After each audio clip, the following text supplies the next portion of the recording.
আসসালামু আলাইকুম everyone, welcome back to my channel Ruja's কিচেনে। আমি আজ তোমাদের করে দেখাবো ভীষণ মজার, মুখে লেগে থাকার মতো ভীষণ স্বাদের ইলিশ পোলাও। এটি রান্না করা একেবারেই সহজ, তো চলো গিয়ে দেখে নিই দারুণ মজার ইলিশ পোলাও রেসিপিটি। প্রথমে আমি পোলাওয়ের জন্য ইলিশের প্রিপারেশনটা করে নিব। প্রথমে আমি এখানে হাফ কাপ তেল দিয়েছি, যেহেতু এই তেল দিয়েই পোলাওটা রান্না করব। এবার দিয়ে দিচ্ছি 2 কাপ পরিমাণ পেঁয়াজ কুচি। এবার পেঁয়াজগুলো এভাবে নেড়ে ব্রাউন করে ভেজে নিব।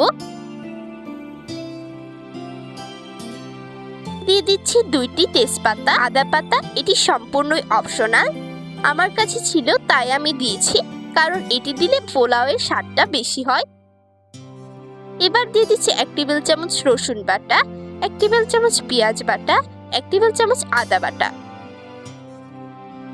এবার নেড়ে চেড়ে দিয়ে দিব 2 টেবিল চামচ মরিচের গুঁড়ো ও স্বাদ মতো লবণ।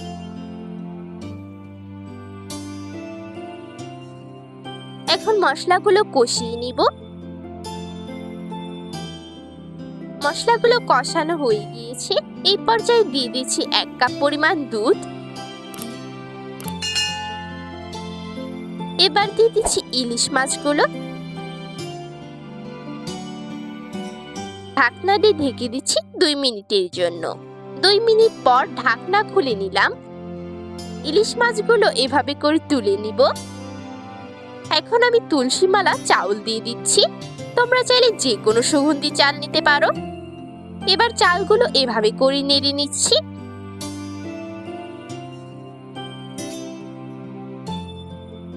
এবার দিয়ে দিব 2 কাপ পরিমাণ পানি।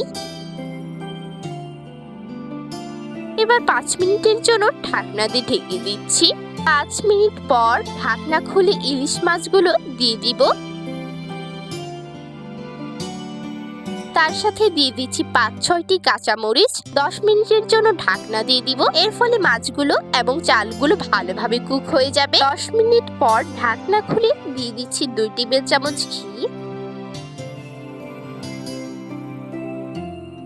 এবং হাফ কাপ পরিমাণ পেঁয়াজ বেরেস্তা, ফলে এর ফ্লেভারটা দ্বিগুণ হয়ে যাবে।